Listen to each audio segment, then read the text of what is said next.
grande vitória do Internacional. Realmente, poucos esperavam uma vitória do Internacional na altitude de La Paz, porque, para terem uma ideia, o Bolívar perdeu pela Libertadores lá em La Paz só 2 vezes na história, nesse mesmo estádio.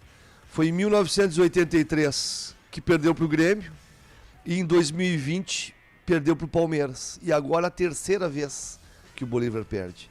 E a dificuldade a gente sabe como é da altitude, mas a estratégia do Eduardo Cudê e a execução dos jogadores foi muito bem feita.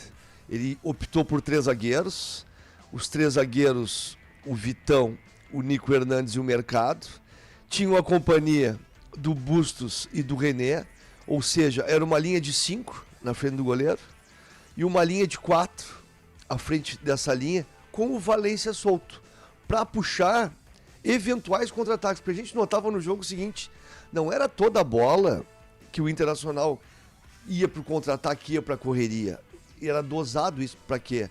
Para não desgastar o time, não desgastar. E a gente viu uma questão que surpreendeu no jogo. Como essa estratégia de linhas próximas, uma linha de 5, uma linha de 4, por vezes 2 linhas de 4, aí quando um dos laterais saíam, ou ambos os laterais saíam, formava-se uma linha de 4, acima dessa outra linha de 4, com 2 mais avançados, e aí o Internacional optava por tocar a bola quando dava, e por vezes no contra-ataque. Tanto que, a 15 minutos do primeiro tempo, numa bola do Alan Patrick pro Valência, pelo lado direito, o Valência dá um chutaço cruzado e faz 1-0. E ali as coisas começam a melhorar pro Internacional. Claro que a pressão foi muito grande do Bolívar. Só para ter uma ideia, foram 55 bolas alçadas para a área. Por que isso também? Eles abusam da bola aérea, isso a gente já sabia e comentamos aqui durante a semana. Só que por baixo o time do Bolívar não tem qualidade. E essas 2 linhas que o Inter fez de marcação próximas, para não desgastar o time e para neutralizar essas jogadas trabalhadas, fez com que o Bolívar colocasse bola na área. 55 bolas, 40 foram alçadas da intermediária, da linha de fundo, e 15 foram escanteios. Teve milagre do Rocher a 10 minutos, uma baita defesa, que desviou e ele foi lá e buscou. Teve 2 bolas na trave no segundo tempo. Teve 3 ou 4 lances que a bola triscou a trave. Teve outras defesas do Rocher, mas o Inter conseguiu segurar 1-0. Conseguiu chegar no final do jogo, não teve nenhuma situação de um jogador extenuado, aquele jogador que vai para casa-mata e precisa lá do cilindro de oxigênio, e o Inter levou, deixou um no vestiário e deixou um na casa-mata. Não precisou porque a estratégia do Eduardo Cudê foi colocada em prática e os jogadores cumpriram a risca. E no final do jogo a gente viu o time cansado, alguns jogadores, era o Bolívar, claro, tentou, martelou e não conseguiu fazer o gol. É um grande resultado, um resultado, digamos, inesperado. O futebol até não dá para dizer inesperado, mas o resultado é difícil de acontecer por todas essas circunstâncias que eu falei, de ter perdido só 2 vezes a Libertadores, e no ano, 19 jogos que o Bolívar fez lá, em La Paz tinha perdido só um, pro Jorge Wilstermann, o seu parceiro lá de campeonato boliviano. Então a dificuldade era muito grande, brasileiros foram lá, Palmeiras e Atlético Paranaense perderam. Então o Inter traz um grande resultado, dá para dizer o seguinte: o Internacional tá na semifinal da Libertadores. Claro que o jogo tem que ser jogado terça-feira que vem, no Beira-Rio, mas eu vejo uma situação, pelo o formato desse time, o jeito que joga, e o Internacional jogando em casa no Beira-Rio, o Internacional ganha e pode ganhar até com facilidade do Bolívar na próxima terça-feira. O time é superior, com o apoio do torcedor. A gente viu o jogo contra o River, o Inter foi muito superior, e aí a estratégia vai ser completamente diferente.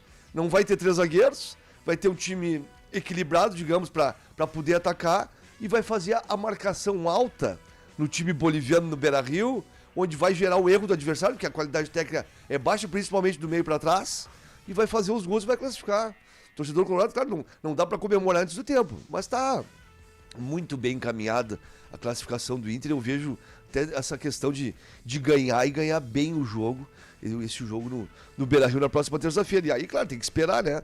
Os adversários, foi só o primeiro jogo dessas quartas de final. O adversário do Inter, o Inter confirmando isso tudo, vai ser o Fluminense ou o Olímpia do Paraguai. E o primeiro jogo é no Maracanã, na quinta-feira, amanhã, 9h30 da noite, e a volta no Defensores del Chaco. E a gente já viu esse filme o Flamengo ganhando 1-0 no Maracanã do Olímpia e depois tomando a virada lá 3-1 lá no Defensor del Chaco.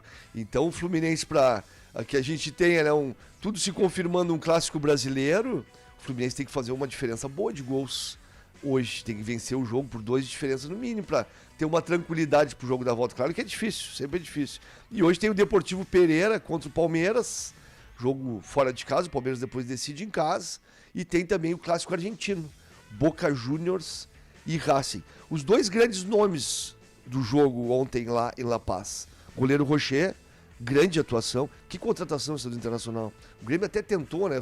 Se cogitou, não fechou o negócio.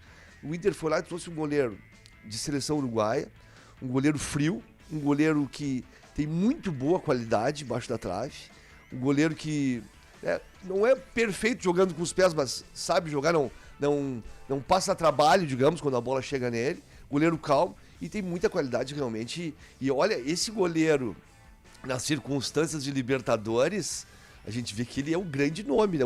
É ele e o Valencia, porque assim, ó, o que acontece com o trabalho do Eduardo Cudê? No Brasileiro, ruim, 13% de aproveitamento. Mas a direção do Internacional mudou a comissão técnica, pensando primeiramente no jogo contra o River. Objetivo atingido. Eduardo Cudê sofreu lá em Buenos Aires, o Internacional tomou 2-1, reverteu no Beira-Rio, ganhou nos pênaltis. Agora tá praticamente na semifinal da Libertadores. Atingiu o objetivo.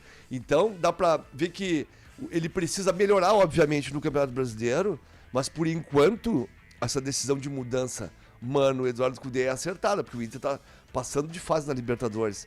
Provavelmente terça-feira, às 9 da noite, o Inter vai estar entre os 4 melhores da América e disputando uma semifinal.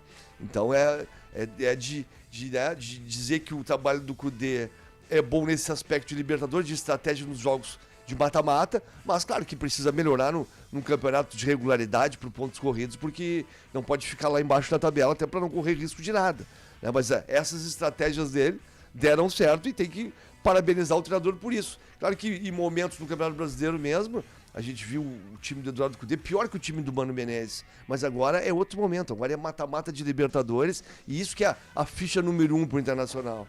Né? E para ter uma questão muito prejudicial no brasileiro, tem que seguir jogando mal dentro do campeonato e não ganhando, para preocupar mais ainda ali, questão principalmente uma zona de rebaixamento, beliscando uma zona estando dentro dela. Mas tem muito campeonato pela frente, tem 18 rodadas no Internacional ainda o Internacional tem 24 pontos na competição, com mais 21, 45, né? Tá tranquilo ali, segue a vida. E, claro, o único problema é não ter o título da Libertadores para ter uma vaga ano que vem e não conseguir essa vaga por intermédio do Campeonato Brasileiro, é só isso. Mas, né, tá de bom tamanho, o Inter praticamente na semifinal, grande vitória em La Paz, e agora vamos ver o que acontece na próxima terça-feira. A tendência é uma nova vitória do Internacional. Falando de Grêmio, Gil Martins, o Grêmio se prepara para jogar contra o Cruzeiro. Esse jogo foi transferido, seria domingo 4 da tarde, vai ser domingo 7 da noite na Arena. E o Grêmio vai ter algumas situações importantes de retorno, como o Luis Soares, como o Kahneman, talvez Jeromel, no mínimo no banco de reservas, vai fazer um jogo treino, vai ser escalado. E aí a questão toda, Renato escala 3 zagueiros ou escala 2 zagueiros? No Brasileirão foram 9 jogos com 3 zagueiros e 10 jogos com 2 zagueiros. Aproveitamento muito parecido.